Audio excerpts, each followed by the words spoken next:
Mes amis, je suis navré, un petit peu en retard. Nous avons pu installer cette salle à la débeauté un petit peu. Je suis ravi de vous voir tous aussi en forme, aussi présents. Je ne pensais pas que vous accepteriez aussi nombreux cette invitation. Madame la Marquise, je suis ravi de vous voir. Comment vous portez-vous? Vous savez que, à l'époque où tout le monde nous fermait la porte au nez, vous avez été la première et la seule à m'ouvrir la vôtre toute grande. Je vous en serai éternellement reconnaissant. Merci d'être là. Oh. Monsieur le Duc, comment allez-vous? Ah oui, mais c'est chez Madame la Marquise que nous nous sommes rencontrés, vous vous souvenez, la première fois. Nous avons d'ailleurs joué avec elle à des jeux un brin coquin, dont nous garderons le secret, nous sommes des gentlemen. Oh mais quelle joie de vous voir, vraiment tous là aussi présents, c'est un grand bonheur, vraiment. Ah, Mr. Knox! Oh, I'm so glad to see you. What a journey for you to come here in Ferney. How are your parents? Fine. Well, maybe I will translate a little bit in English, but mostly it will be in French. Your French is better now? It's fine. Yes.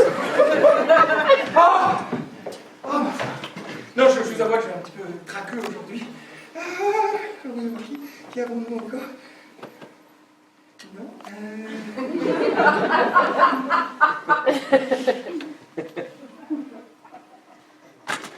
Mademoiselle Clairon. Là, Clairon. Alors là, je vous avoue que je ne sais que dire. Oui, je vous ai invité, bien entendu, mais je ne pensais pas que vous accepteriez. Je sais votre emploi du temps très chargé. Je ne manque jamais une occasion de venir vous voir au théâtre du Palais Royal lors de mes pérégrinations parisiennes. Vous êtes, pour moi, la plus grande comédienne de notre temps. Oserais-je vous demander de vous lever quelques instants, s'il vous plaît, afin que le public ici présent vous fasse une ovation telle que...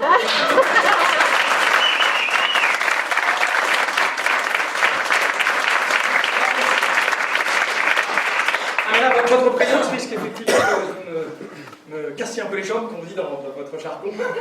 Je vais tenter de ne pas me laisser embarquer par le trac. Voilà.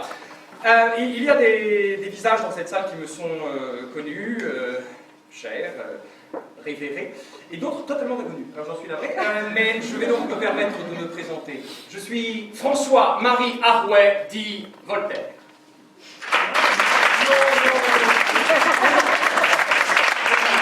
Je sais qu'il circule actuellement en Europe, un peu partout, des portraits, des sculptures me représentant avec une grande laideur.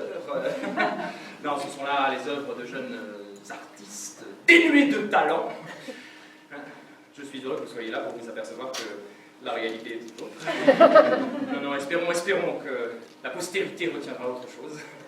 Voilà, alors je vous ai fait venir en cette belle après-midi. Merci d'avoir d'ailleurs écourté vos activités pour venir me voir faire cette conférence, débat, autour de l'une de mes œuvres. Candide ou l'optimisme. Alors je vais me permettre de vous en lire quelques passages, nous en débattrons, et puis ensuite nous irons boire peut-être un verre dans le parc.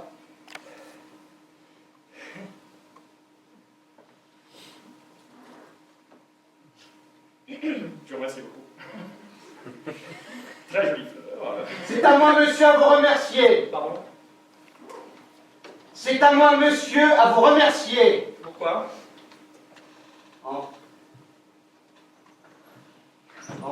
En vous offrant le...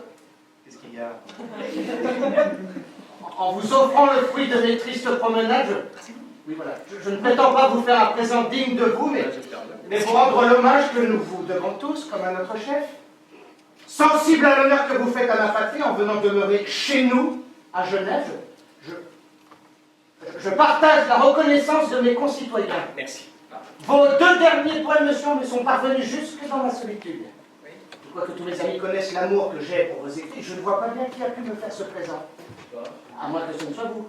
Aussi, je crois devoir vous remercier à la fois des exemplaires. Qu'est-ce qu'il y a? Et de l'écoute insolente. Elle me fatigue, celle-ci. Je crois devoir vous remercier à la fois des exemplaires et de l'ouvrage. J'ai trouvé à la fois le plaisir et l'instruction. Voilà. J'ai bien reconnu la main du maître. Je ne vous dirai pas non plus que tout m'en paraisse également bon. Non, tous mes griefs sont contre votre poème sur le désastre de Lisbonne et sur la Providence. Alors parce qu'un tremblement de terre a détruit quelques palais et tué quelques milliers de Portugais, vous concluez que la Providence est méchante ou stupide et que Dieu peut-être même n'existe pas. Donc voilà, vous disputez donc sur l'existence de Dieu, c'est-à-dire que vous faites dépendre Dieu de nous. Est-ce bien raisonnable? Ah, cependant, avec un exemple à l'appui, vous prouvez. Et devant tant de brillance, je ne puis que m'incliner. Pourtant, malgré toute la justesse de votre démonstration, je sais que vous avez tort et je sens que Dieu existe. Tout ce que je peux dire, si vous m'en laissez la possibilité, c'est qu'avec ce tremblement de terre et ces milliers de morts, la Providence en a pris dans le cul. Je ne puis m'empêcher, monsieur, de remarquer l'étrange opposition entre vous et moi. Vous vivez libre, riche, rassasié de gloire, et pourtant vous trouvez que tout va mal sur terre. Objectivement, ça... Et moi, homme pauvre, obscur, tourmenté d'un mal sans remède, je médite avec plaisir dans ma retraite, je trouve que tout est bien. D'où vient cette contradiction? Vous jouissez. Vous jouissez. Et moi j'espère, j'ai trop souffert en cette vie pour ne pas attendre l'autre. Et toutes les subtilités de la métaphysique ne me feront pas un moment douter de l'immortalité de l'âme. Je la sens, je la crois, je l'espère, et je défendrai cette espérance jusqu'à mon dernier soupir. Mes amis, nous avons la chance d'avoir aujourd'hui parmi nous Monsieur Jean-Jacques Rousseau.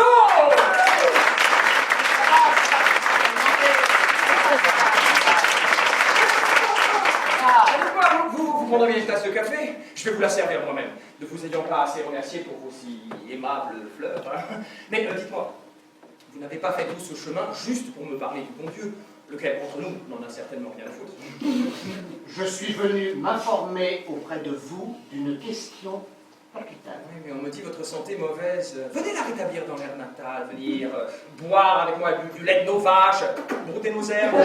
Je suis venu chez vous pour mener une enquête. Une enquête? Une enquête policière? C'est amusant. Vous pensez que je puis vous être utile? Mais depuis 10 ans que vous êtes installé chez nous, vous devez connaître tout le monde maintenant. 10 ans? Déjà? Ouais. Non, il est vrai que tout ce qui compte à Genève a dû plus ou moins défiler dans mon tripot. Vous n'allez pas me reprocher d'être mondain, j'espère? Non, pour une fois, le commerce des hommes pourra se révéler utile. J'ai besoin d'informations. Et vous comptez sur moi? Mais vous savez que je n'habite plus vraiment Genève. J'ai vendu les délices. J'avais 2 maisons et un seul corps. Et lequel? Alors j'ai gardé ma petite cabane de Ferney. Voilà, c'est plus pratique. Tiens, voulez-vous que je vous montre le parc? Les chambres à coucher sont sur la France, le potager est en Suisse. Ouais, en effet, c'est pratique. Mais bien sûr que c'est pratique. Si les chevaux légers du roi viennent pour m'arrêter, je saute de mon lit, hop. En 3 enjambées, parmi les débuts, je suis à Saint-Jean. En Suisse, en sûreté, où vous avez votre argent. Pourquoi n'êtes-vous tout simplement pas resté à Genève? C'est encore plus pratique. Voyez-vous, j'ai un confrère, la rouge. Les Suisses étaient très heureux d'avoir mon argent. Ils voulaient pas de moi. Alors j'ai laissé mon argent chez eux, puis je suis venu m'installer ici. Comme ça, tout le monde est content et grâce à la Providence, tout va pour le mieux dans le meilleur des mondes possibles. On y revient. Bon, le point important est que vous puissiez me donner des renseignements sur les membres du Grand Conseil qui ne manquent pas de venir vous rendre visite. Ah voilà, je ne vois plus grand monde. Hein. Ma santé n'est plus ce qu'elle était. Aujourd'hui, c'est exceptionnel. Vous avez un très joli costume. Vous trouvez? Oui. Cela vient d'Arménie. D'Arménie, vraiment. Moi, ça sort un petit peu de l'ordinaire. Hein. Vous trouvez? Ah oui, quand même. Je ne cherche pourtant pas à me faire remarquer. Ah bon? Non, je ne cherche pas à me faire remarquer, mais je ne voudrais pas qu'on puisse me regarder comme un homme normal. Ah bah sur ce point, soyez complètement assuré. Hein. Je me manque de candidature. C'est ce que je me disais connaissant votre goût pour la solitude. Il court. Le furet? Non. Il court en ce moment une espèce de pamphlet anonyme, en 8 pages imprimées. De quoi je me mêle? De quoi je me mêle? L'auteur a bien garde de se nommer, il s'exposera au mépris de tous quand il s'y montre délateur et misérable dans les termes les plus grossiers. Cela s'appelle Sentiment des citoyens. Je n'ai pas lu. Vous n'êtes pas rien. De quoi s'agit-il? Il s'agit de moi. Ah. Oui, après quelques pages d'insultes que je vous passe bien volontiers, S'il vous plaît. il y a un certain passage qui a du mal à passer. Et vous souhaitez que je le lise devant mes amis, comme ça à haute voix Pourquoi pas? Pour faire résonner mon organe. Allons-y. Alors, pardon. Alors, quel passage là? Celui-ci. Là, très bien. Parfait. Ah, je vais tenter d'être à la hauteur. Vous avez des trucs pour la boxe? Moi, j'ai toujours un petit problème avec ça. Oui, bah, tout de même, oui. Oui, quand même, c'est bon. Ah, mi. Miaou.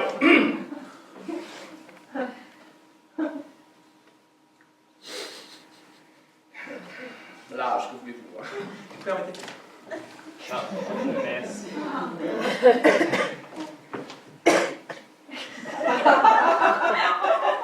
Ah, ce ne sont pas des lunettes qu'il vous faut, c'est un chien là. Ah, monsieur Rousseau va nous faire la lecture. Allez, allez-y, merci, je vous en prie. Allez-y. Je vous écoute. S'il vous plaît, un peu. Je peux procéder? Ah bah, avec plaisir. Merci. Pardon? Oui, je préfère. Est-il permis? Vous vous moquez. Ah, mais pas du tout, mais elles sont très sages, c'est une horreur.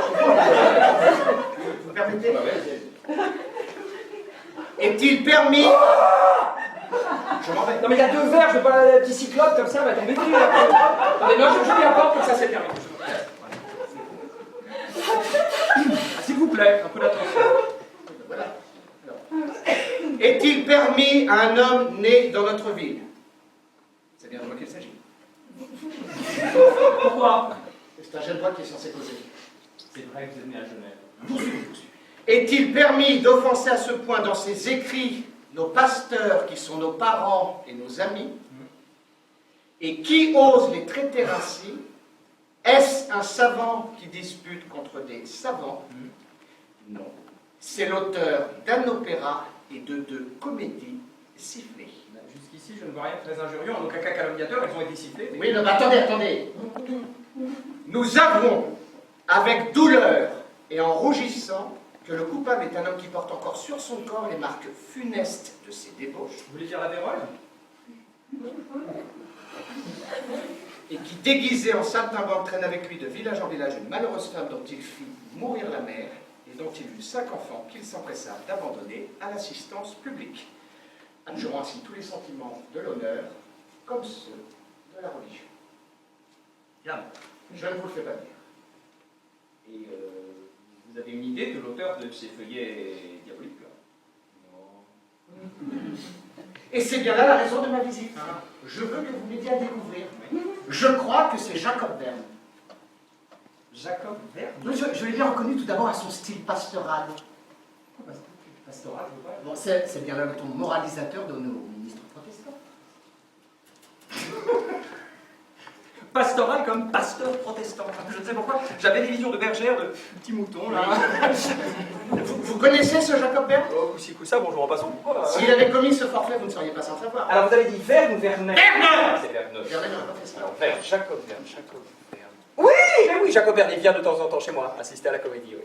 Verne vient assister à vos pièces de théâtre? Heureusement, il n'est pas le seul. Eh ben, c'est lui, c'est sûr. Un pasteur au théâtre. Quand on aime le théâtre, on est capable de tous les forfaits. C'est pas un si grand crime que d'aimer le théâtre. Nous avons donné la comédie devant tous le gratin genevois ici même hier soir. Vous savez jouer la comédie devant les Genevois?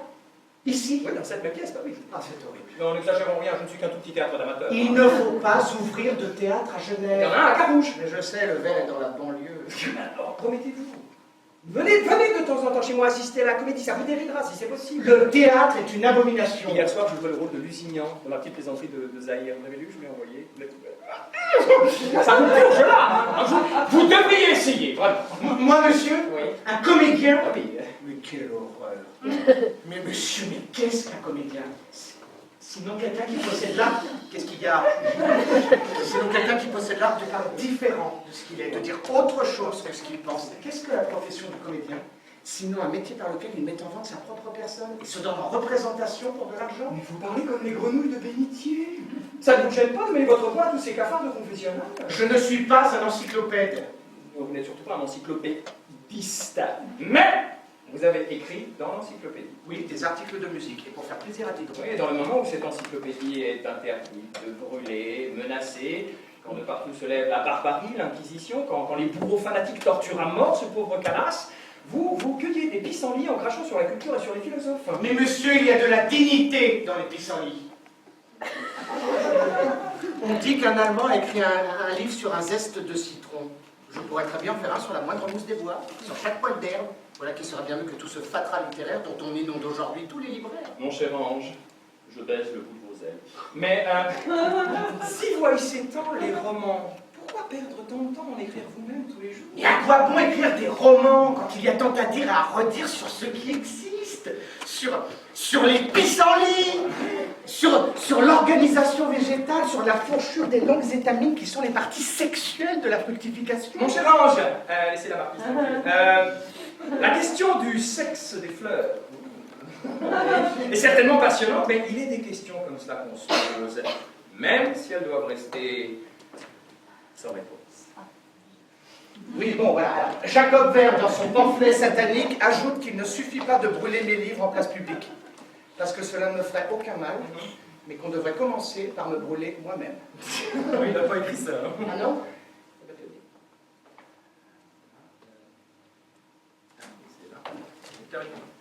Merci, c'est très aimable. Et ben voilà, ça c'est de la qualité. Alors, si, il l'a écrit.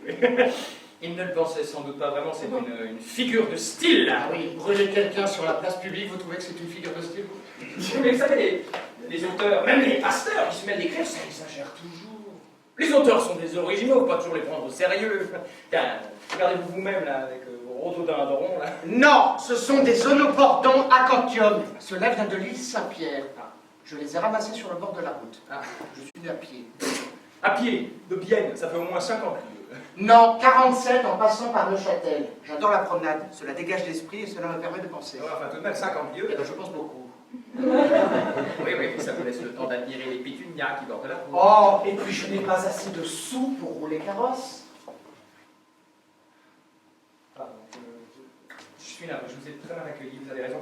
Je suis un ruffian, vous devez être épuisé. Je vais aller vous chercher pas vous asseoir. Onopordon acanthium. Merci qui? Oh, tenez, c'est tout ce que j'ai trouvé en revanche. Voilà. Je vais vous débarrasser de votre... non, ah oui. Sauvage. Non, mais si, non, je vais poser quelque part, je vais poser là, pas dans cette... non, là-bas, oui, il n'y a pas d'espace. Non, mais j'ai peur qu'il ne se sauve. Non, oui, je vais aller faire bouillir l'eau pour notre café. Mais continuez, moi je vous entends. Hein. Ces fleurs, ces plantes, là, c'est passionnant. Puis comme on dit, n'est-ce pas? Il faut savoir cultiver son jardin. Candide, hein, on y revient tout le temps.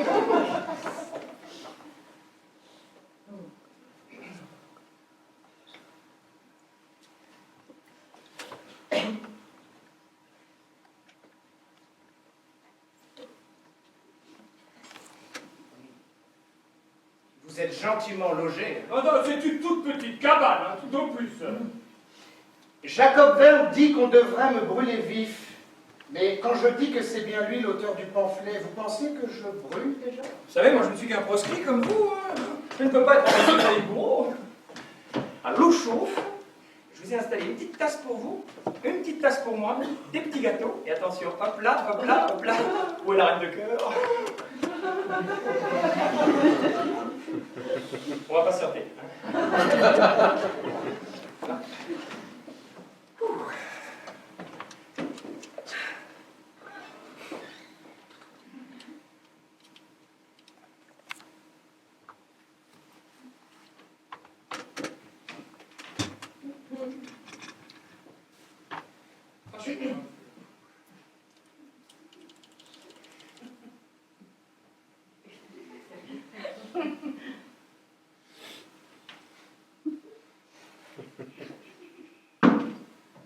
Alors comme ça, vous venez du lac de Vienne?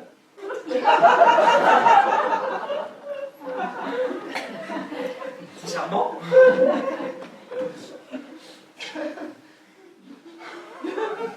Comment se porte ce bon petit lac? L'île Saint-Pierre est au milieu du lac de Bienne. Et les rives du lac de Bienne sont plus sauvages et plus romantiques que celles du lac de Genève. Parce que les bois et les rochers y bordent l'eau de plus près. Je vais chercher le bois café. Mais l'or des genêts, le pourpre des brouillards, cela vous frappe les yeux d'un luxe qui vous touche le cœur. Vous êtes sûr de ne pas préférer plutôt du chocolat? Ça retient les sels. Mais continuez, je vous entends. Ces fleurs, ces plantes, c'est passionnant. À 500 ou 600 pas de l'île, il y a du côté sud une autre île, plus petite, inculte et déserte. Là, je pouvais ressentir la félicité secrète d'être hors d'atteinte des méchants. Donc un jour, je décidais d'y porter des lapins en grande pompe pour la peupler. Autre fait pour Jean-Jacques, cette peuplade me rendit la petite île encore plus intéressante. Et j'y retournais plus souvent pour rechercher les traces de progrès de ces nouveaux habitants. Vous appelez ça du progrès? Moi, je dirais plutôt de la fornication. Non, je me plaçais sous l'angle mathématique. Ah ben, je ne sais sous quel angle se placer pour lapin, mais je peux m'empêcher de sourire à la vision de tous vos lapins en train de copuler, forniquer dans tous les sens, croisser, multiplier. Vous vous prenez pour Dieu, ma foi. Je ne m'étonne plus que vous ne doutiez pas de son existence. Mais il est difficile de parler avec vous, vous plaisantez toujours. Vous plaisantez rarement. Votre côté suisse, sans doute. Allez, installez-vous, je vous en prie. Et voilà, je vais vous servir de café. Et croyez-moi, pour moi, c'est une première, hein, c'est un baptême. Attention. Avec oui, une génuflexion, toujours, c'est important. Attention. Pour la première fois, on en est toujours un petit peu à côté, c'est normal. Ah, c'est élégant.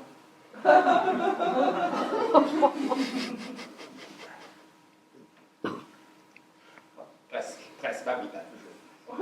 Il y a de la perte, comme on dit. Là, et ça c'est pour moi. Elle va toujours moins bien quand je le fais pas. Voilà.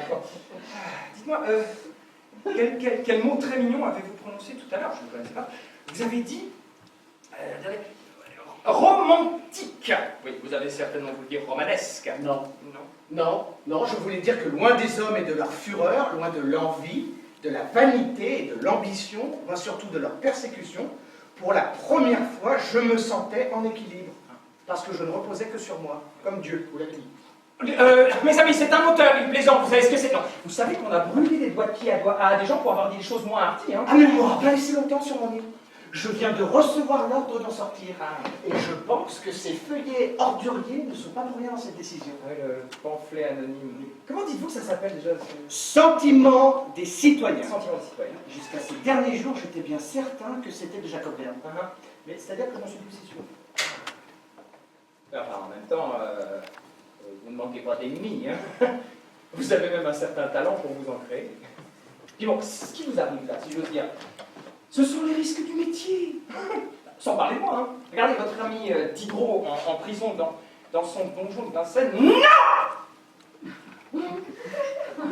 Non, mais j'ai oublié les petites cuillères. Je n'ai pas l'habitude de servir moi-même mes invités. Hein. Non, Diderot n'est pas mon ami. Non, vous êtes les meilleurs amis du monde. Non, nous sommes mortellement fâchés depuis qu'il a osé écrire que seuls les méchants pouvaient préférer la solitude. Vous êtes fâchés avec tout le monde. Tout le monde m'en veut. Regardez, c'est un complot universel. On s'attaque à l'homme parce qu'on voit bien que les idées, elles, sont inattaquables. Mon cher ange, la terre entière n'a pas le temps de s'acharner contre un seul homme, tout pertinent que soit ce Ah non, mais Dieu aussi m'en veut. Dieu aussi m'en veut. Vous avez bien entendu, oui. Alors, j'ai fait la nuit dernière un rêve horrible. Et vous allez nous le raconter, évidemment. Bon, je vais m'asseoir parce que je tiendrai pas. Vous permettez? Pas. Allez-y, oui. Merci. Alors, poursuivi par la méchanceté universelle, je décidais de me défendre. Et je prenais la plume pour faire de moi un tableau fidèle. Oui. Mais une fois mon livre écrit, à qui le confier? Mes éditeurs? Par exemple. Non, je n'ai pas concerné. Ah, À des amis? Oui. J'en ai plus. À des femmes? Ah, les femmes. Non, je ne les connaissais plus. Quel dommage. J'eus alors l'idée de recopier mon texte en plusieurs exemplaires et de le distribuer à des inconnus dans la rue. Donc j'arrêtai en passant. Je lui dis: je suis Jean-Jacques Rousseau. Il ne peut pas vous comprendre, il est grec. Bon, bref, je passe à un autre. Il est grec. Je lui dis: ah, c'est moi, c'est Rousseau. Il me dévisage alors avec un petit air narquois. J'étais tombé sur un ennemi. Après tant d'essais infructueux, je fus saisi d'une inspiration que je trouvais sublime. J'irai porter mon manuscrit sur l'autel de Notre-Dame et je le confierai à Dieu. Pourquoi n'y avoir pas songé d'abord? Comme les hommes sont si méchants, il n'y a que la Providence qui puisse venir à mon secours. Alors je me précipitai vers l'église, je courais comme un fou, j'arrive. Les portes étaient fermées. Une grille que je n'avais jamais vue barrait l'entrée au maître-autel. J'ai bien compris, par ce signe que Dieu aussi m'avait abandonné, qu'il avait décidé de se joindre à la cabale et à la cohorte de mes ennemis. Écoutez, mon cher confrère, pardon, c'est douloureux, ça arrive. On vous a chassé de votre île, et sincèrement, je compatis. Mais vous étiez né pour être persécuté comme d'autres pour être marin. Et sur le île désert, vous vous persécuteriez vous-même si par malheur les bourreaux venaient à manquer. Mais que peuvent penser les petits-enfants quand ils ne voient pas passer déguisés ainsi en Iroquois, là? Ils jettent des pierres. Oui, bah, et que peuvent penser vos propres amis quand vous vous répandez en insultes, en horreur contre le théâtre? Mais l'homme est né bon, c'est la société qui le pervertit. J'ai bien lu votre dernier attentat contre le genre humain. Il sera satisfait, ça déplaira à tout le monde. Personne ne trouve grâce à ses yeux que les sapajous et les zoulous de l'Orénoque. Pour lui, les nations civilisées sont bonnes pour le rebut. Et les gens cultivés, des monstres pervertis, de dangereux criminels. Et il n'y a des bons que les sauvages et le dernier des couillons. Mais on n'a jamais mis tant d'esprit à vouloir nous rendre bêtes. Monsieur, moi, quand je vous lis, mais il me prend des envies furieuses de marcher à quatre pattes. Ce qu'il fait, et fera toujours de ce monde une vallée de larmes, c'est bien l'ignorance et la superstition du plus grand nombre, adroitement entretenue et organisée par les faux prophètes et les vrais tyrans, depuis le fameux Gengis Khan, qui savait à peine lire, jusqu'à ceux qui nous gouvernent, hélas, aujourd'hui, et qui ne valent guère mieux. Les belles lettres, monsieur, nourrissent l'âme, la consolent, elles vous servent, monsieur, tandis que vous écrivez contre elles. Dites-moi, plutôt rassurez-moi. Est-il exact que vous ayez demandé vous-même à vous faire enfermer? Oui, c'est exact. Je viens de demander à ces messieurs du Petit Conseil de Berne de m'accorder la faveur de passer le reste de mes jours dans la prison qui leur plaira de me prêter. Je n'ai jamais rien entendu de pareil. C'était de l'humour.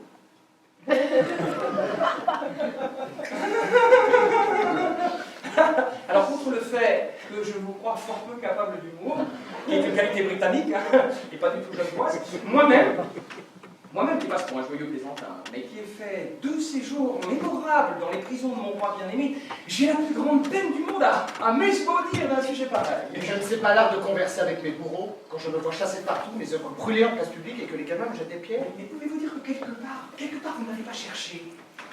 Vos petits Suisses ont l'âme simple. Il a été facile de les abuser contre vous quand vous vous auto-proclamez prophète du lac de Genève, censeur de tout le monde moderne, habillé en comanche et roulant des yeux de fou, beaucoup plus préoccupé à regarder les ombellifères du caniveau qu'à soulager les misères de vos contemporains. Mais ce ne sont pas mes contemporains, ce ne sont que de la populaire, ce ne sont même plus des hommes, ce sont des fanatiques. Ah ouais, fanatiques papistes, fanatiques calvinistes, tous de la même merde, issus du même sang corrompu. Qu'est-ce que vous faites là? Qu'est-ce que vous faites là? Oh mon Dieu, ça ira, qu'est-ce que vous faites là? Quoi, je ne vous ai pas dit que j'étais un petit peu sorcier? C'est un cordial que je tire de mes plantes. Vous voulez goûter? Ah bah rassurez-vous, ce n'est pas du poison.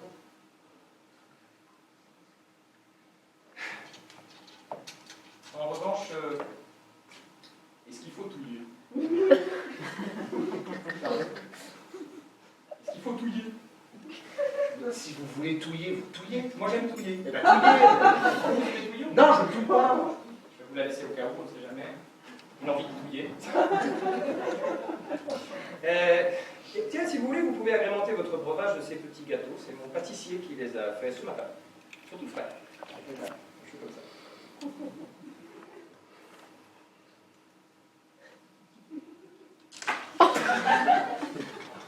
C'est votre pâtissier qu'il faut abouler. Bien. Et quelle a été la réponse de ces messieurs du Petit Conseil de Berne à votre demande d'enfermement? Je suis bien certain qu'ils auront préféré se débarrasser de vous. Sans doute plus que me voici. Et vous êtes venu me demander l'hospitalité et ma protection. Voilà le vrai sens de votre visite. Voilà. Moi, vous demandez l'hospitalité à vous et dans ma propre patrie? Bah oui. Mais monsieur, si j'avais seulement dû retourner dans mon pays, je l'aurais fait il y a 10 ans. Si je ne l'ai pas fait, c'était déjà à cause de vous. Ah bah oui, en plus là. J'avais bien compris quand vous vous installez chez moi à Genève, vous y feriez la révolution. J'aurais dû, sans doute à cette époque, tenir tête à l'orage. Alors que sais-je fait seul pour contre un homme opulent, arrogant et déjà l'idole des femmes et des jeunes gens? Je partis, même si en demeurant à Genève, je suis permis de grands malheurs. Je vous arrête tout de suite là. Êtes-vous en train de prétendre que je suis la cause de tous vos maux? D'accord, dites-vous. J'ai bien entendu, vous m'avez traité d'arrogant, de vaniteux, de vain, de prétentieux. Oui, vous voyez quelque chose que je peux retirer? Et vous me dites tout cela dans le moment où je vous offre mon hospitalité, ma protection. Je ne me souviens pas vous les avoir demandés. Là, c'est un petit peu fort de café. Vous poussez le bouchon très loin, Jean-Jacques. Pourquoi toujours mordre la main que l'on vous tend?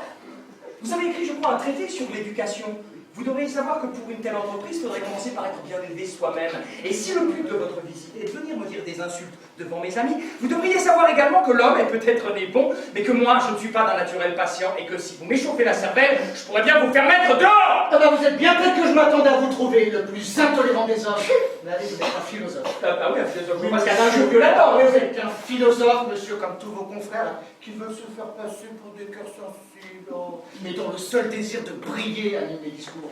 Tout entier à leur unique objet, c'est-à-dire la célébrité, qui ne prennent un véritable intérêt à rien, ceux qui pensent sans cesse à rabaisser leur niveau, à écarter leurs concurrents. Ils ne savent pas seulement de l'économie, ils haïssent tout ce qui n'est pas eux. Aïe. Qu'est-ce qu'il y a encore? Qu'est-ce qu'il y a? Qu'est-ce qu'il y a? Non, je vous demande pardon, de quel côté sont les... À votre avis? Ah oui, bah, c'est cette porte-là, alors c'est sur la droite, vous me trouvez... Non, parce qu'en face c'est ma chambre, donc voilà. Non, voilà, si je porte l'habit arménien, ce n'est pas seulement en hommage à une nation persécutée. Bon, c'est principalement à cause de ma vessie. Ah oui, bien sûr. Cela les sondes, les bandages et autres couches. Et puis cela permet de se détecter avec la plus grande rapidité de la chose. Non, c'est pratique, c'est vrai. Ah oui, c'est pratique. Oui, C'est pratique. je suis né avec un vice de conformation dans la vessie. Tant pis. Si me l'avons réalisé. Attention du rythme, et puis cela s'aggrave de plus long que le réunir. Oui. Ça y est, ça y est. Je suis navré.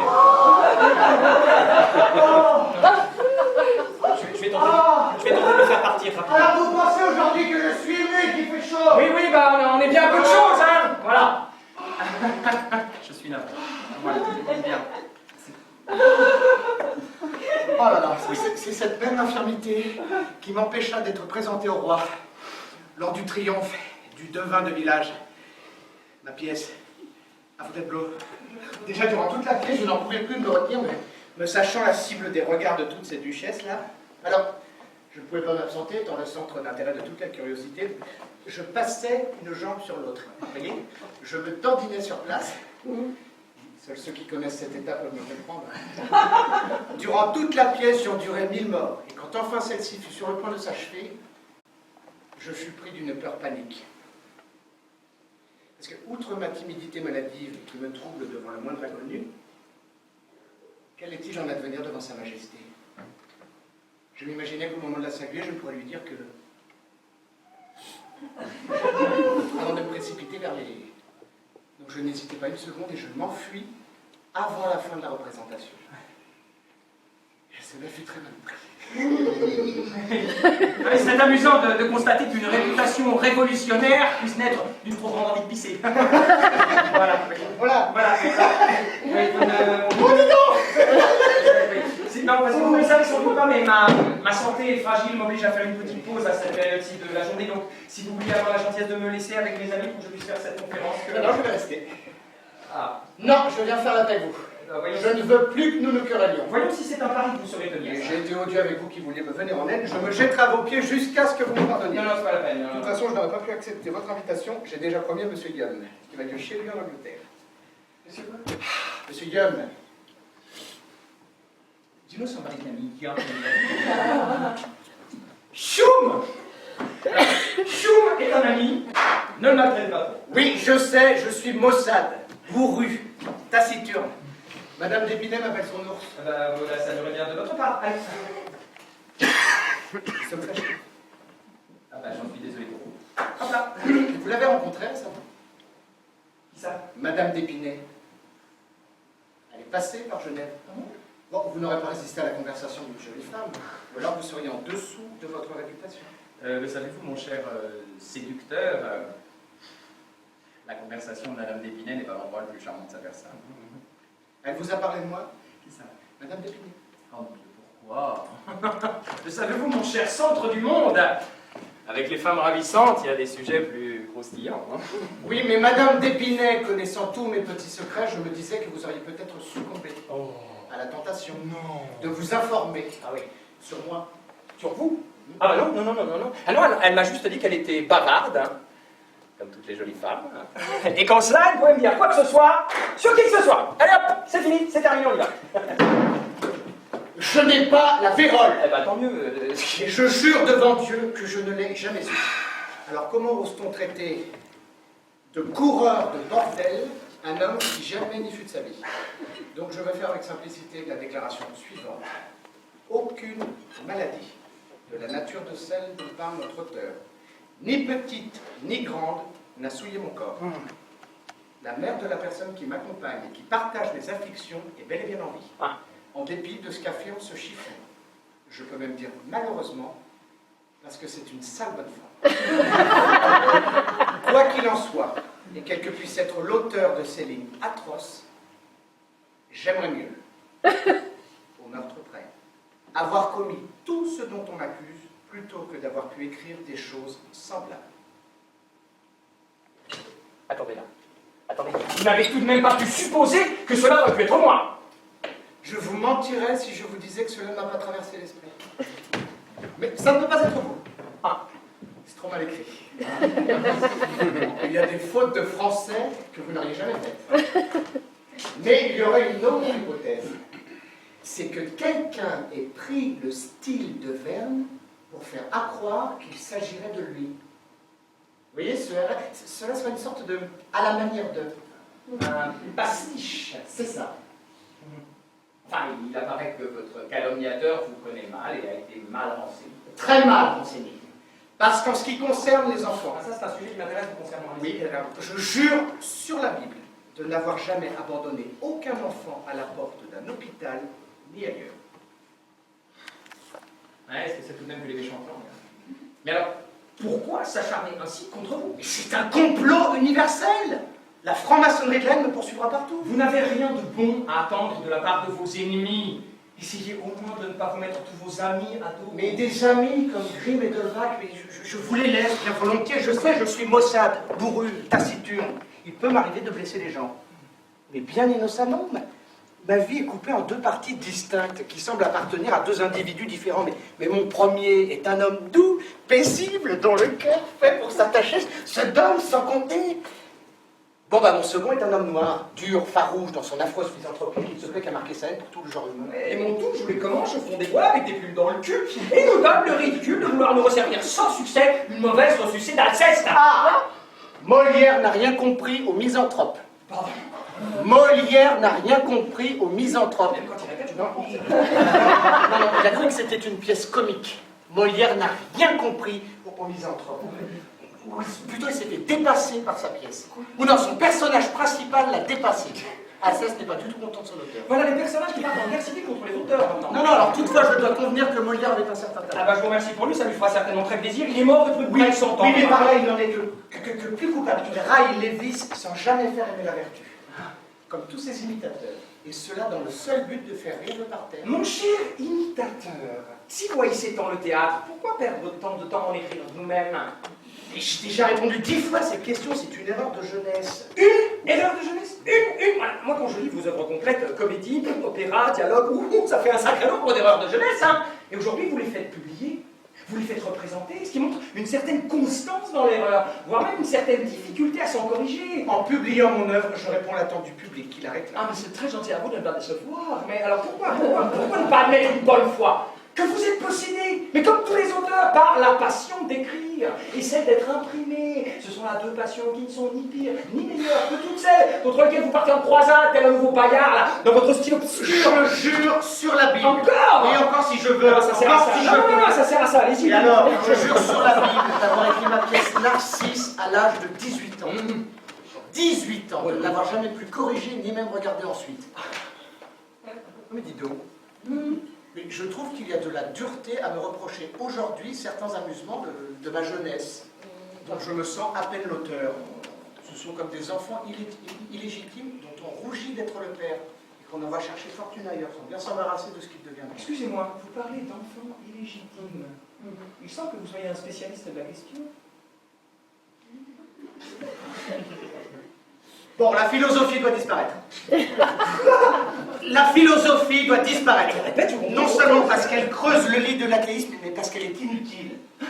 Tout homme qui pense, enfin si c'est possible, se fait du mal à soi-même avant d'en faire aux autres. Et tout homme qui réfléchit n'est qu'un animal dépravé. Eureka, j'ai enfin compris pourquoi les animaux abandonnent leur progéniture. C'est pour ne pas les abrutir de connaissances scientifiques. Mais tu n'es qu'un âne. Tu ne peux t'empêcher de braire dans ta musique qui est paraît-il fort dissonante. Jadis, l'homme était heureux. Mais tant mieux. Il vivait dans une petite cabane en bois qu'il partageait. 35 mètres carrés, pas plus. Non. Et puis un jour, pris d'un incommensurable orgueil, Une tronche comme ça, un melon. il a mis Dieu à la porte. Attends, il a dit comme ça. Ouais. Il s'est fait sculpteur, architecte, il s'est créé des palais fastueux, il a relégué Dieu dans les églises, et pour justifier sa folie, il s'est créé toute une culture faussée, qui n'a fait qu'enfler son athéisme et son amour-propre. L'homme s'est fait artiste et il s'est perverti. C'est plus de la rébellion, c'est du passage à l'ennemi. Il est fou, il est complètement fou. Mais non, mais aujourd'hui tout est perverti. Mais bien sûr, Regardez oui. les comédiens. Arrêtez avec ça. Que dis-je les comédiens? Les comédiens. Arrêtez avec les comédiens. Ça, si. Que dis-je les comédiens? Aujourd'hui, ce sont toutes les femmes qui sortent de leur modestie naturelle. Chez tous les anciens peuples, elles vivaient très renfermées. Elles ne pouvaient pas aller au spectacle. On sait même qu'il y avait peine de mort à toutes celles qui osaient se montrer aux Jeux Olympiques. Vous voulez du bouillon, un bon seau d'eau froide? Il est fou, on est d'accord. Mais non, il faut revenir à la vertu, puisque par chance il n'y a pas de théâtre à Genève, il faut se garder comme la peste dans nos terrestres. Ce n'est pas assez de brûler mes livres, on va les brûler tous. C'est ça, vive l'ignorance! Regagnons les cavernes, aujourd'hui de l'enquêtement, il est fou là! Oh oui, mais vive l'ignorance, rien n'est si doux ni si vertueux que l'homme primitif. Mais qu'est-ce que tu en sais? As-tu déjà vu des sauvages se massacrer? C'est notre civilisation qui a porté le sens du crime. Il y a des peuples sauvages où l'on est si sûr que l'intelligence est la mère de tous les vices qu'on a inventé un moyen d'aplatir la tête des enfants pour leur assurer une parfaite imbécilité et leur bonheur originel. Des gens pour faire ça, des enfants, c'est monstrueux. Galilée a été condamné parce qu'il a découvert que la Terre était ronde. Par qui a-t-il été condamné?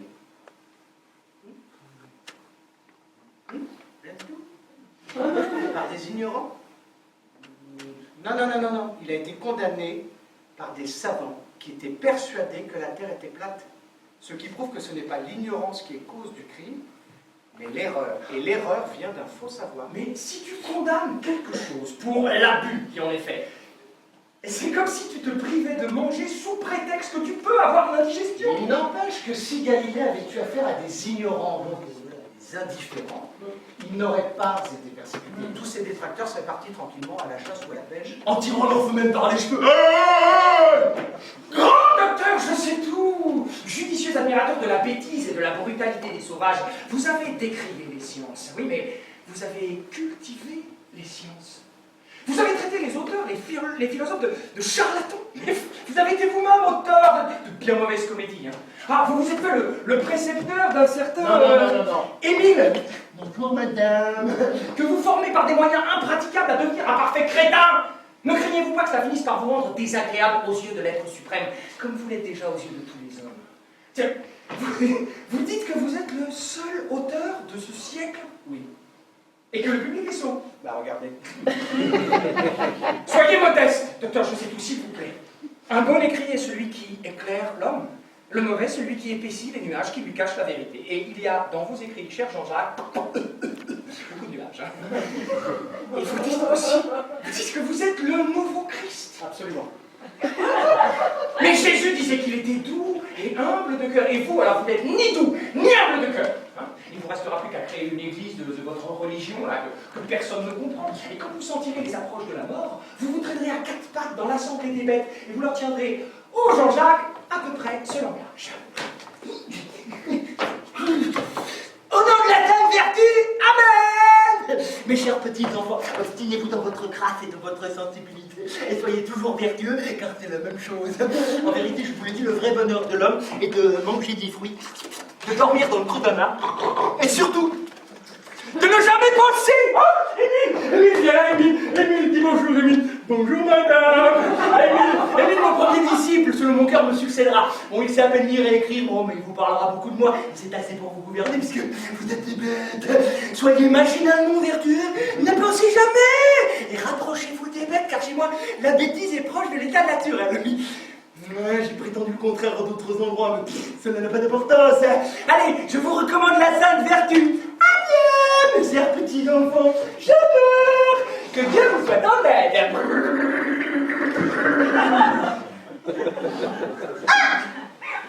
Bon, docteur, je sais tout. Écoutez à présent ma profession de foi. La voici telle que je la livrerai au public, qui est mon juge, qui est le vôtre. J'adore un Dieu créateur, intelligent. Je le sers le mieux que je puis parmi les hommes, mes semblables. Pour le reste, je crois qu'il fait jour en plein midi, et que les aveugles ne s'en aperçoivent point. Quant à vous, je prie Dieu, s'il existe, de vous prendre sous sa sainte garde, car vous me paraissez en avoir grand besoin. Quant à moi, je reste, philosophiquement, votre ami et votre serviteur. C'est une gymnastique pour détendre les nerfs. Les Anglais appellent ça de la relax. Vous avez terminé? Normalement, deux encore. Vous avez terminé? Ah, ça y est. Certains de mes amis me pressent de croire que c'est bien vous, l'auteur du pamphlet. Eh bien, malgré tout ce que je viens de voir et d'entendre, malgré toute cette comédie grotesque, je suis bien certain que ce n'est pas vous. Tout simplement parce que je ne vous en pense pas capable. Et ben voilà déjà une bonne chose de régler. Certains faux amis, comme Grimm et D'Holbach, auraient très bien pu concocter un faux à la manière de Verne qui ferait semblant d'être un vrai, à la manière de Voltaire, dans le but de vous faire porter le chapeau. Oui, mais vous avez dit vous-même que cet écrit ne nous ressemblait pas. Non, l'écrit ne vous ressemble pas, mais à quoi ressemblerait un écrit qui serait de vous, mais qui ferait semblant d'être de Verne? Il ressemblerait tout à fait à votre pamphlet. Eh bien, voyez-vous, ce qui me chagrine, c'est que vous m'ayez toujours tenu pour un parfait imbécile. Je n'ai jamais prétendu que vous étiez parfait.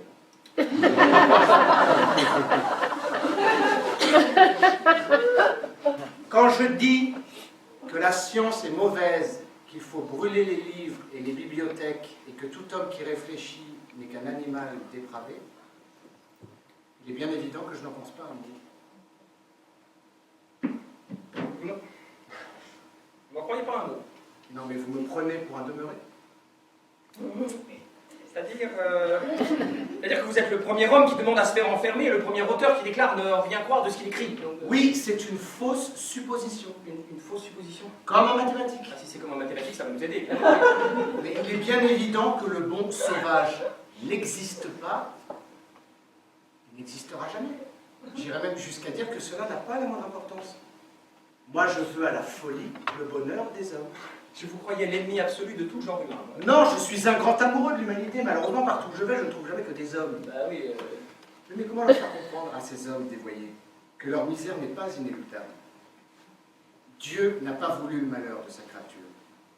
Il faut donc admettre que c'est l'homme lui-même qui creuse sa propre ruine, qui crée l'esclavage, l'oppression et l'exploitation. Moi, je ne dis là que des choses très utiles puisque je montre que tout ce qui nous nuit n'est pas une fatalité. Ces vices n'appartiennent pas à l'homme, mais à l'homme mal gouverné. Je dis donc qu'au lieu de me jeter des pierres, on devrait m'élever une statue. Et me célébrer comme un nouveau Jésus-Christ. Mais enfin, s'il est prouvé que les hommes ne sont jamais que ce que font les gouvernements, il suffit de changer de gouvernement pour trouver le chemin du bonheur. Enfin, je passe le point parce qu'il n'arrive plus là. Vous m'arrêtez si je me trompe. Vous voulez l'égalité et le progrès. Oui, mais dans le même temps, vous vantez les droits des pères sur leurs enfants, des maris sur leurs femmes, des maîtres sur leurs domestiques. Vous voulez revoiler les femmes, brûler les livres, interdire les comédiens. Comprenez qu'on veuille vous mettre un cataplasme sur la tête. Mais non, mais il faut faire table rase de tout. Il faut tout reconstruire sur une base nouvelle. Et cette base, c'est la vertu. Ah, nous y revoilà! La vertu, qu'est-ce que c'est? On vous le demande. C'est la vertu républicaine. Attendez, si vous voulez vous mêler de politique, apprenez que tout acte porte ses Non, conséquences. mon but, ce sont les droits de l'homme. Voilà, je suis en train d'écrire un projet de constitution pour la Corse. Allez-y encore, foutez-nous la paix, allez jouer les constitutionnels chez les Turcs, mais foutez-nous la paix! Mais non, mais la Corse est un pays neuf. Mais qu'est-ce que j'en ai à foutre, moi, de Jean-Jacques Rousseau et de la Corse, hein? Ce que je veux, c'est la paix! Être chez moi et écrire en paix, parce que la paix, après la santé, c'est le plus grand bien sur cette terre! Ah oui, ah oui. Quand j'ai lu pour la première fois votre exemplaire sur le désastre de Lisbonne et sur la Providence, je me suis dit, le pauvre homme, accablé de gloire et de prospérité, et qui déclame amèrement contre les misères de cette vie. Mais nous sommes tous pleins de contradictions. J'ai lu quelque part que quand Jésus mangeait la communion, nul doute qu'il se mettait lui-même la tête dans la bouche. Non, c'est visuel, ça va vous parler. Qu'est-ce que j'ai fait? Non, mais attendez. Qu'est-ce que je vous ai fait? Dites-le une fois pour toutes au lieu de tourner autour du pot. Vous n'avez rien fait. Vous êtes irréprochable, le grand Voltaire. C'est moi qui suis un monstre. D'ailleurs, tout le monde pourra bientôt en juger. J'ai décidé d'écrire l'histoire de ma vie. Des mémoires, vous m'en réserverez un exemplaire, ce sera sûrement très Oui, édifiant. mon éditeur me le réclamait depuis des années. Me voilà décidé, je ferai le portrait fidèle de Jean-Jacques à la face du monde. Des mémoires. Vous trouvez pas ça un tout petit peu trop mode pour un sauvage? Non, ce ne seront pas des mémoires comme les autres. Ah. Elles seront d'un genre nouveau, des confessions. Des confessions. Vous vous prenez pour Saint-Augustin avec vos confessions. Oui, alors encore ai-je moi le courage d'avouer. Oui, j'ai mis mes 5 enfants à l'assistance publique. Voilà, j'ai chargé de leur avenir un établissement fait pour cela. Attendez.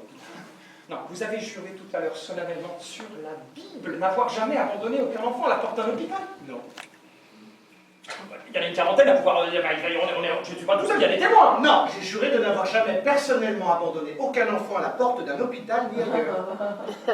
Et alors? Je ne me suis pas parjuré. J'avais à chaque fois chargé un domestique de cela. Mais à côté de vous, mais les jésuites sont des enfants de cœur. Oui, j'ai abandonné mes 5 enfants et je n'en ressens aucune honte. Mais personne ne va à toute force vous en faire honte. Si, l'auteur de ces feuillets là. D'ailleurs, je vous demande, à vous aussi, lequel est le plus méprisable? Celui qui a été obligé de faire quelque chose dont il aura le regret toute sa vie, ou celui qui volontairement noircit l'autre pour le seul plaisir de lui nuire? J'ai mis mes 5 enfants à l'assistance publique, parce que j'étais bien certain que là-bas, ils ne manqueraient de rien. Ils seraient bien nourris. Ils recevraient une éducation sévère, mais juste, comme dans la République de Platon. Mais comment pouvez-vous dire qu'ils ont été plus heureux sans vous? Vous les avez revus? Non. Et qu'est-ce qui vous a empêché d'y avoir? Qui vous dit que je n'ai pas essayé? Je ne sais plus leur date de naissance. Il n'est pas toujours aussi facile qu'on se l'imagine d'être pauvre et indépendant. Moi, je voulais vivre de mon métier d'écrivain, le public ne le voulait pas. Alors, qu'est-ce qu'ils seraient devenus? On les aurait prévenus contre moi. Ils seraient devenus des ennemis. Ou alors, ils m'auraient aimé, seraient restés à mes côtés et auraient vécu la même vie de misère. Moi, je ne voulais pas qu'ils vivent la vie que j'ai vécue. Mon pauvre philosophe. Non, je ne suis pas coupable, pas complètement. Moi, je ne suis jamais que ce que la société a fait de moi. Comme vous tous, on n'est jamais tout à fait le maître de sa vie. Attendez. L'homme ne serait que le produit de la société. Mais moi, je croyais que selon nos chrétiens, l'homme avait été créé par Dieu, à son image, le chef-d'œuvre de la création, paraît-il. Simplement, quand je regarde notre globe, je ne vois pas que des chefs-d'œuvre, hein. Mais des victimes.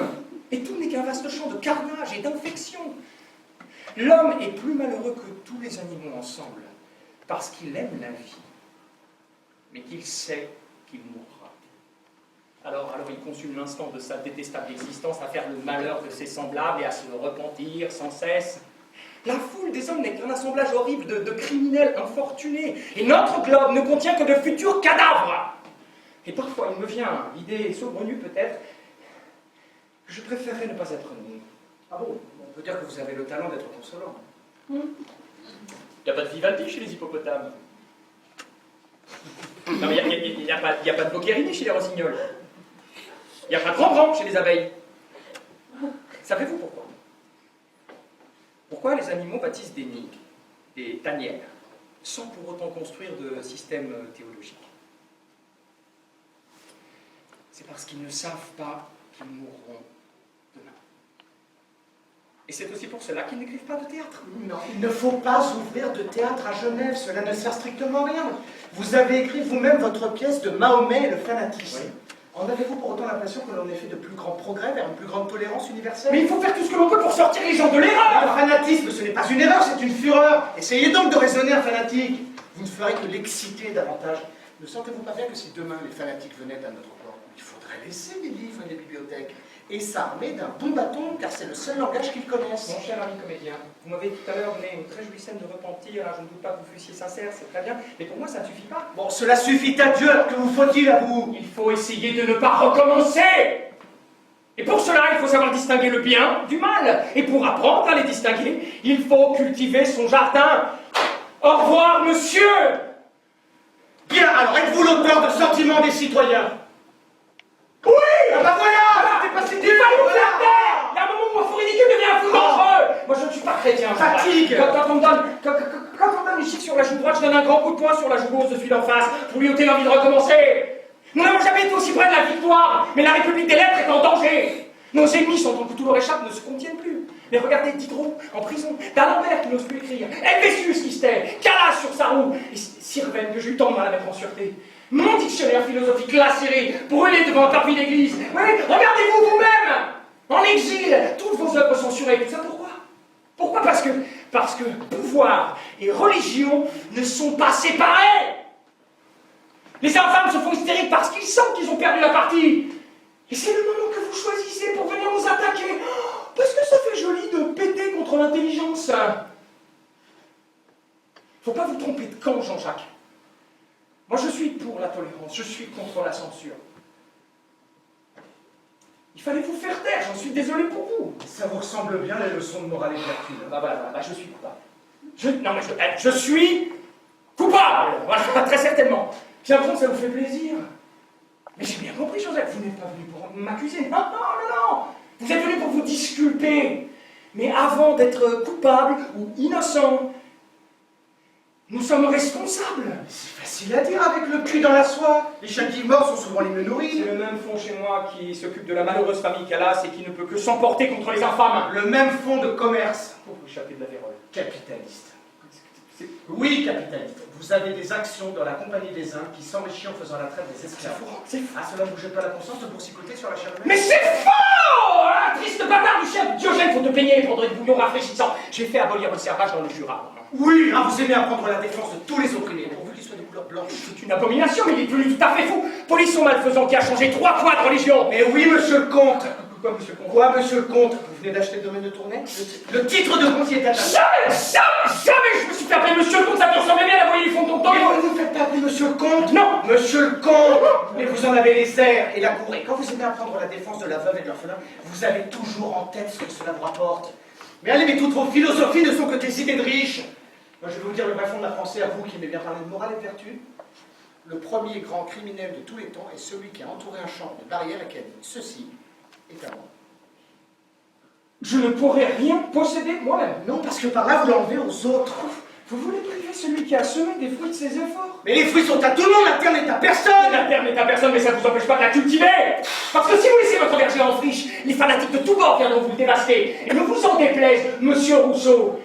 C'est dans la mémoire de l'humanité, par la culture, la connaissance que vous trouverez moyen de soulager notre misère. Notre misère si lourde, hein? Si lourde, mais passagère. Vous avez commencé notre entretien par la Providence. Je crois vous avoir répondu. Vous l'avez poursuivi par le théâtre. C'est par le théâtre que je finirai de vous répondre. Demeure. Il faut choisir. Et passer à l'instant de la vie, à la mort, et de l'être au néant. Dieu cruel s'il en est. Éclairez mon courage. Faut-il vieillir courbé sous la main qui m'outrage?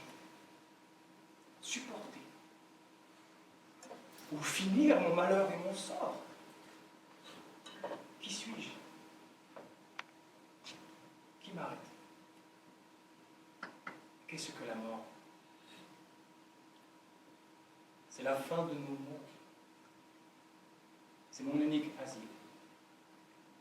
Après de longs transports, c'est un sommeil tranquille. On s'endort. Et tout meurt. C'est très beau. Hein. Pourtant, ça n'est pas de moi. Pas vraiment. C'est de Shakespeare que j'ai traduit. Quand vous aurez nourri votre esprit de 100 passages pareils, vous pourrez faire encore mieux.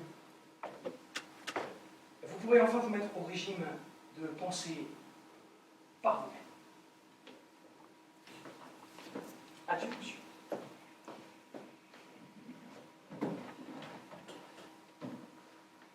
Monsieur, Adieu!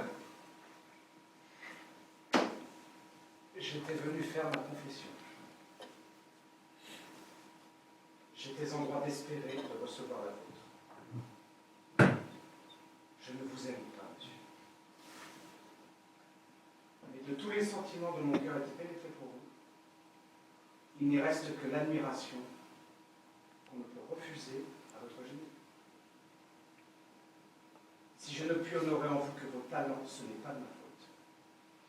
Mais je ne manquerai jamais au respect que je leur donne.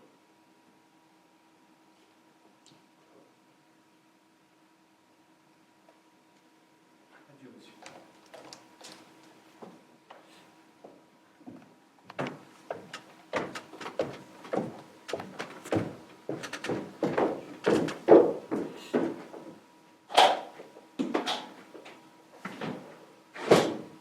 Je suis navré. Sincèrement, je ne pensais pas que cette interruption aboutirait à ce résultat navrant. Je suis navré. Je vous avoue, je ne sens pas la force de vous offrir cette conférence que je vous avais promise. Mais je ne veux pas que vous soyez venus pour rien. Je vous laisse l'entière jouissance du parc. Vous pourrez aller vous promener sur les allées. Le temps est encore un peu clément. Je vous laisse... Je vous laisserai la possibilité d'aller jusqu'à l'étang. Il y a là-bas quelques animaux qui me font le plaisir de me tenir compagnie. Au centre de l'étang, vous verrez, il y a un héron au long bec emmanché dans le cou et un couple de cygnes. Vous verrez, ils sont très blancs, bien sûr, très gracieux, mais méfiez-vous. Ils pincent. Au revoir, mes amis.